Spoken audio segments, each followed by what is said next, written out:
আসসালামু আলাইকুম সবাইকে লেখাপড়া অনলাইনে তোমাদের সকলকে স্বাগতম। আমার নাম হচ্ছে আতিকুল ইসলাম। আজকে আমি তোমাদেরকে ইংলিশ গ্রামারের যে বেসিক গ্রামারটি রয়েছে, বেসিক যে কনসেপ্টগুলো রয়েছে তা নিয়ে তোমাদের ক্লাস নিব এবং গ্রামার নিয়ে যত কনফিউশন রয়েছে তোমাদের সকল নিয়ে আমি ক্লিয়ার করে দিব। সো এটা হচ্ছে আমাদের প্রোনাউনের যে ক্লাসটি রয়েছে তার 5 নম্বর ক্লাস, যেখানে আমি আলোচনা করব যে প্রোনাউনের যে ক্লাসিফিকেশন, যে প্রকারভেদগুলো রয়েছে তার প্রত্যেকটি নিয়ে আলাদা আলাদাভাবে আলোচনা করা হবে। সো আমাদের আগের ক্লাসগুলোতে আমরা হচ্ছে ফার্স্টের 2 ক্লাসে কী আলোচনা করেছিলাম, প্রোনাউন কী এবং কত প্রকার এবং প্রত্যেকটা নিয়ে আলাদা ধারণা দিয়েছিলাম। এখন আমি তোমাদের সাথে আলোচনা করব যে এই যে ধারণা প্রত্যেকটি প্রকারভেদ রয়েছে প্রোনাউনের, পার্সোনাল প্রোনাউন, ডেমনস্ট্রেটিভ প্রোনাউন অথবা রিলেটিভ প্রোনাউন, এই প্রত্যেকটি আলাদাভাবে কী কী প্রকার হতে পারে তা নিয়ে আরও বিস্তারিত আলোচনা করব।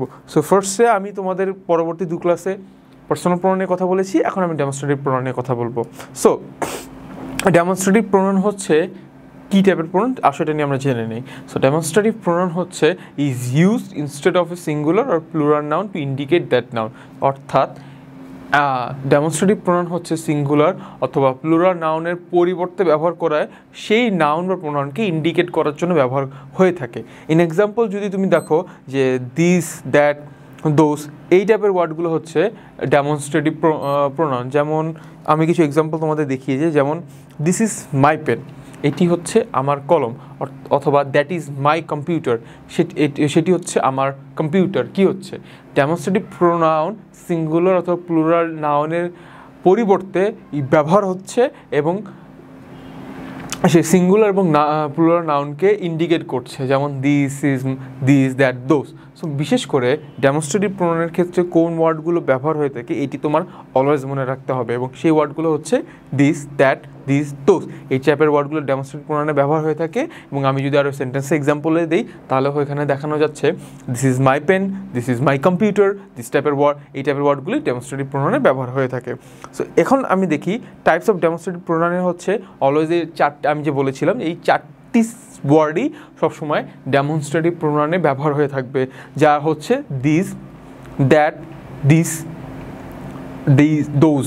যেমন এখন যদি আমি দেখো আর একটা জিনিস ক্লাসিফাইড দেখো, যদি the near demonstrative these and this and the far demonstrative that and those। অর্থাৎ তুমি যখন কোনো নাউনের পরিবর্তে, সিঙ্গুলার প্লুরাল নাউনের পরিবর্তে ডেমনস্ট্রেট প্রোনাউন ব্যবহার করতে যাবা সেন্টেন্সে, যখন তুমি নেয়ার অথবা নিকটবর্তী কোনো সেন্টেন্সকে ইন্ডিকেট করার চেষ্টা করবা, নিকটবর্তী কোনো নাউনকে ইন্ডিকেট করার ইন্ডিকেট করবা, তখন দিস অ্যান্ড দিস এই টাইপের ওয়ার্ডটি ইউজ করবা।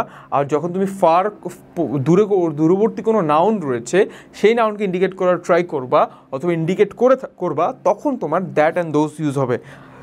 যেমন এই হচ্ছে এর ক্লাসিফিকেশন, অর্থাৎ কীভাবে দিস অ্যান্ড দ্যাট এই টাইপের যে ডেমনস্ট্রেটিভ প্রোনাউনগুলো রয়েছে আমরা ব্যবহার করব। যেমন demonstrative pronoun singular near to us, মানে যেগুলো আমাদের কাছে রয়েছে, সেই ক্ষেত্রে আমরা দিস ব্যবহার করে থাকবো। যেমন this is my book, the book is here. So এইভাবে দ্য বুক ইজ হিয়ার, এটি হচ্ছে দিস ইজ মাই বুক, আমি নিয়ার মানে নিকটবর্তী যে রয়েছে এইভাবে ব্যবহার করছি। অথবা সিঙ্গুলার যদি হয় এবং যদি আমাদের থেকে দূরে থাকে তাহলে হবে that. So that is my house, the house is there, the house is there. So কী হচ্ছে, আমি যখন মানে একটা বাসাকে বোঝানোর চেষ্টা করব, সেটি হচ্ছে আমার থেকে অবশ্যই দূরবর্তী, অর্থাৎ নাউনটা হচ্ছে দূরে অবস্থান করছে। এই দূরে অবস্থানরত নাউনকে ইন্ডিকেট করার জন্য আমরা হচ্ছে দ্যাট ব্যবহার করছি। আবার যদি প্লুরাল হয়ে থাকে এবং এটি যদি আমাদের নিকটবর্তী হয়ে থাকে, which is indicated here, near, plural, this. So this are cheap, এই জিনিসগুলো সস্তা, অর্থাৎ নেয়ার। ডেমনস্ট্রেটিভ প্রোনাউনের ক্ষেত্রে সেই জিনিসগুলোকে আসলে নিয়ারে ইন্ডিকেট করা হয়, যা হচ্ছে তোমার নিকটবর্তী, কাছাকাছি। এবং ফার ফ্রম আস যদি প্লুরাল হয়ে থাকে তখন দোজ আর নাইসার, সেই জিনিসগুলো খুব সুন্দর। সো বিশেষ করে নেয়ার এবং ফার এর ডিফারেন্সিয়েট করবা হচ্ছে বস্তুর ক্লাসিফিকেশন অনুযায়ী অথবা সেই নাউনের ক্লাসিফিকেশন অনুযায়ী, নাউনটা তোমার নিকটবর্তী নাকি দূরবর্তী। যদি নিকটবর্তী হয় তখন হবে দিস এবং অথবা দ্যাট, আর যদি দিস এবং যদি দূরে হয়ে থাকে তখন হবে দ্যাট বা দোজ। এবং সিঙ্গুলারের ক্ষেত্রে দ্যাট, প্লুরালের ক্ষেত্রে দোজ, এবং নেয়ার টু আছে সিঙ্গুলারের ক্ষেত্রে দিস, এবং সিঙ্গুলারের ক্ষেত্রে কি হতে পারে এবং সিঙ্গুলার হচ্ছে দিস এবং প্লুরালের ক্ষেত্রে দিস। সো এই টাইপের ওয়ার্ড। সো ডেমনস্ট্রেটিভ ওয়ার্ডটি মানে ডেমনস্ট্রেটিভ প্রোনাউনটি এইভাবে এই 4টি ওয়ার্ড দিয়ে আমরা ক্লাসিফাইড করে ব্যবহার করে থাকি। এরপরে আমরা চলো কথা বলি রিলেটিভ প্রোনাউন নিয়ে। সো রিলেটিভ প্রোনাউন হচ্ছে is used as a conjunction or connecting two sentences. So relative pronoun as a connector হিসেবে সেন্টেন্সে ব্যবহার হয়ে থাকে। আমি আমার আগের ক্লাসে যেমন বুঝিয়েছিলাম যে রিলেটিভ প্রোনাউন সবসময় কোথায় ব্যবহার হয়ে থাকে, অ্যাজ এ কানেক্টর হিসেবেও ব্যবহার হতে পারে। সেটা নিয়ে আজকে বিস্তারিত আলোচনা করছি যে রিলেটিভ প্রোনাউনের আসলে ব্যবহারটি সেন্টেন্সে কোথায়। রিলেটিভ প্রোনাউন হচ্ছে সেন্টেন্সে নাউনের পরে বসে সেই নাউনকে ইন্ডিকেট করার জন্য মেনলি ব্যবহার হয়ে থাকে। সো এখানে দেখতে পাচ্ছ যে is use as a conjunction, যেমন মেনলি হচ্ছে সেন্টেন্সের কানেক্টর হিসেবে ব্যবহার হয় নাউনের পরবর্তী বসে আরও কিছু এক্সট্রা ইনফরমেশন দেওয়ার জন্য অ্যাজ আ কানেক্টর হিসেবে রিলেটিভ প্রোনাউন সচরাচর মানে ইউজুয়ালি এটাই ব্যবহার হয়ে থাকে। যেমন এই এক্সাম্পলগুলো দেখলে বুঝতে পারবা, যেমন which, that, whose, whoever, whom, whom, এই টাইপের যে ওয়ার্ডগুলো রয়েছে এইগুলো অ্যাজ আ কানেক্টর হিসেবে রিলেটিভ প্রোনাউনে আমরা ব্যবহার করতে পারবো। যেমন কিছু এক্সাম্পল দেখি। The cyclist who won the race train hard. যে সাইকেলিস্ট, আমি এই সাইকেলিস্ট এবং who won the race train hard এই দুটো সেন্টেন্সের একটা অ্যাজ আ কানেক্টর হিসেবে রিলেটিভ প্রোনাউন ব্যবহার করছি এবং এখানে নাউনের পরে বসে সেই নাউনকে নিয়ে এক্সটার্নাল ইনফরমেশন দেওয়ার জন্য আমি এই রিলেটিভ প্রোনাউন এখানে ইউজ করছি। তো কী হচ্ছে, the cyclist who won the race train hard, যে সাইকেলিস্ট যে জিতেছে রেসটায় সে খুব কঠোর পরিশ্রম করেছে। সো এইখানে অ্যাজ আ কানেক্টর হিসাবে রিলেটিভ প্রোনাউনটি ব্যবহার হচ্ছে। তারপরে যদি আমি এক্সাম্পলে দেখি সেখানে দেখতে পারবা the pants that I bought yesterday are already stain. আমি গতকাল যে প্যান্ট কিনেছিলাম সেগুলো অলরেডি স্টেইন। সো এটাই বোঝানো যাচ্ছে যে আমি হচ্ছে নাউন, এখানে প্যান্টস, এটাকে নিয়ে আরও এক্সটার্নাল ইনফরমেশন দেওয়ার জন্য অ্যাজ আ কানেক্টর হিসেবে রিলেটিভ প্রোনাউনটি এখানে নিয়ে এসেছি এবং রিলেটিভ প্রোনাউনটি এখানে ব্যবহার করার মাধ্যমে আমি বলার চেষ্টা করেছি যে আমি ইয়েস্টারডে যে প্যান্টটি কিনেছিলাম সেটা হচ্ছে স্টেইন, এটা বোঝানোর জন্য। সো কী হচ্ছে, রিলেটিভ প্রোনাউন এই দুটি এক্সাম্পলে আমরা দেখতে পাচ্ছি অ্যাজ এ কানেক্টর হিসেবে ব্যবহার হচ্ছে।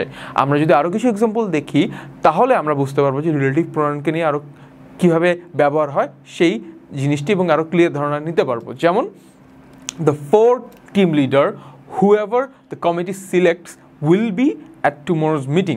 সো কী হচ্ছে, দ্য 4 টিম লিডার্স এদেরকে নিয়ে আরও এক্সটার্নাল ইনফরমেশন দেওয়ার জন্য অ্যাজ আ কানেক্টর হিসেবে রিলেটিভ প্রোনাউন এখানে ইউজ হচ্ছে হুএভার দ্য কমিটি সিলেক্ট, যে এই 4জন টিম লিডারের ক্ষেত্রে যে কেউকে কমিটি সিলেক্ট করবে সে হচ্ছে কালকের মিটিংয়ে কী হবে,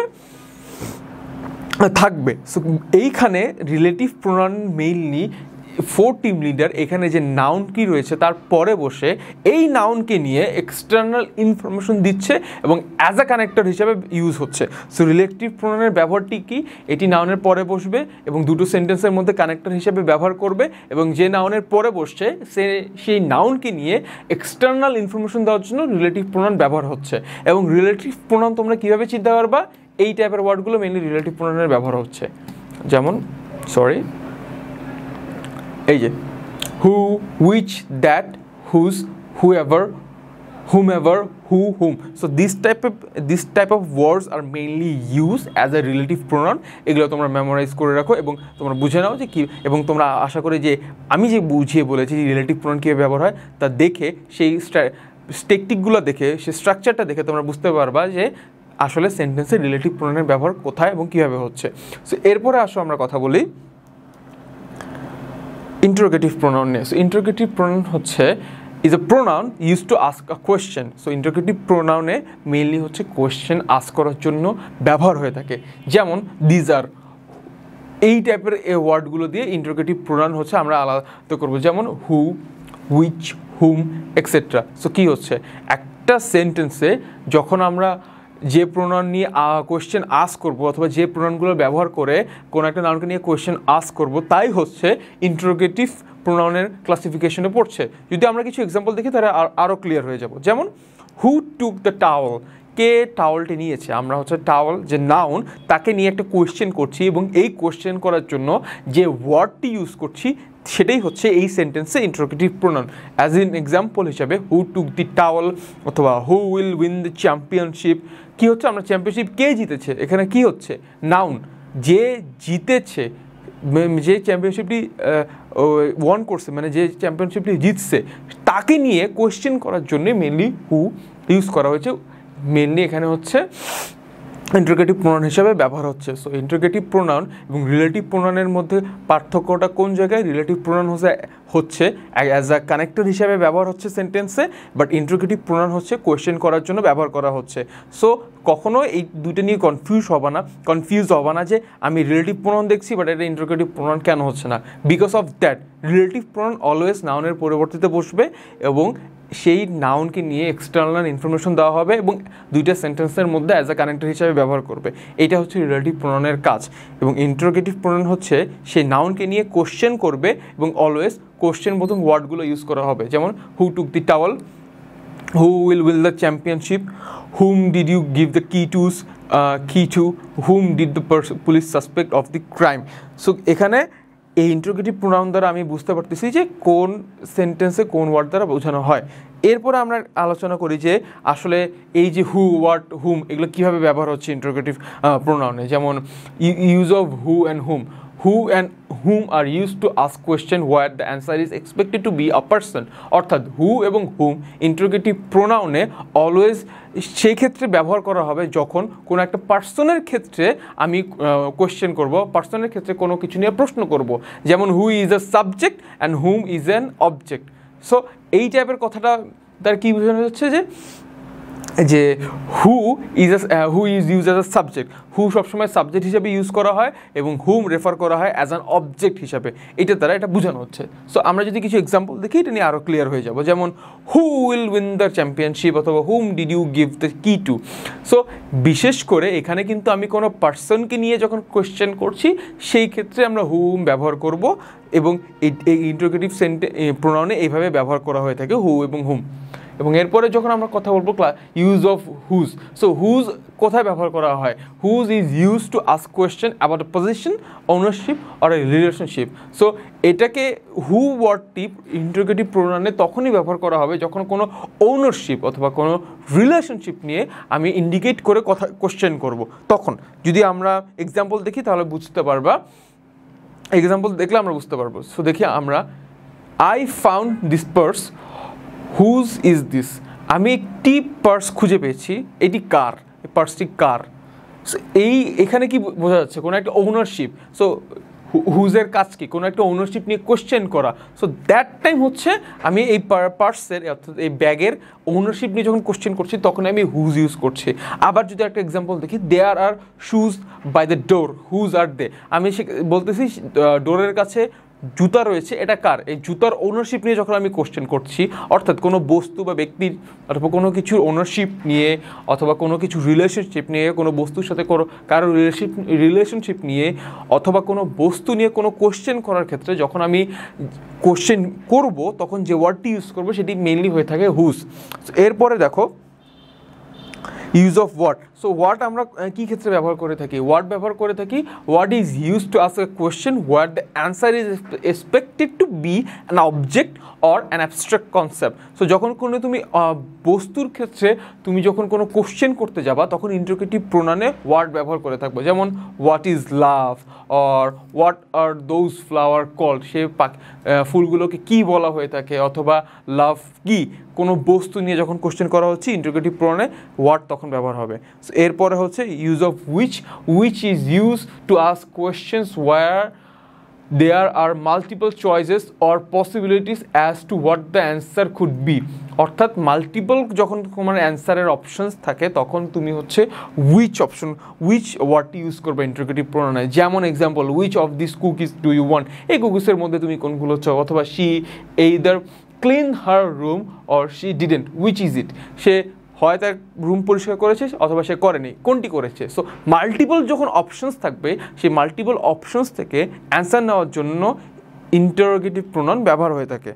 সো আজকের এই ক্লাসে আমি হচ্ছে তোমাদেরকে বুঝিয়ে বললাম যে ডেমনস্ট্রেটিভ এবং বাকি যে প্রোনাউনগুলো রয়েছে এর ক্লাসিফিকেশন নিয়ে, কোন প্রোনাউন কত প্রকার, এই রিলেটিভ প্রোনাউন কীভাবে ব্যবহার হয়ে থাকে অথবা ডেমনস্ট্রেটিভ প্রোনাউন কীভাবে ব্যবহার হয়ে থাকে এবং ইন্টারোগেটিভ প্রোনাউনের প্রত্যেকটা ওয়ার্ড কীভাবে ব্যবহার হয়ে থাকে তা নিয়ে, যাতে তোমরা বুঝতে পারো যে কোন প্রোনাউন সেন্টেন্সে আমরা কীভাবে ব্যবহার করছি এবং এই কেন সেন্টেন্সে এই প্রোনাউনটি ব্যবহার হচ্ছে, এবং এই ক্লাস দ্বারা তোমাদের যে প্রোনাউনের যে প্রত্যেকটি প্রকারভেদগুলো রয়েছে তা নিয়ে তো আশা করি যে তোমরা সম্পূর্ণ ক্লিয়ার হয়ে গিয়েছো, এবং আমাদের পরবর্তী যে ক্লাসগুলো রয়েছে তা দেখে তোমাদের যে গ্রামারের যত কনফিউশন রয়েছে তোমরা সকলে ক্লিয়ার হতে পারবা।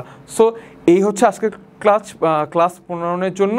আশা করি তোমাদের ক্লাসটি দেখে তোমাদের ভালো লেগেছে এবং তোমাদের অনেক হেল্প হবে তোমাদের একাডেমিক লাইফে, এবং ক্লাসটি দেখার জন্য তোমাদের সকলকে ধন্যবাদ। আসসালামু আলাইকুম।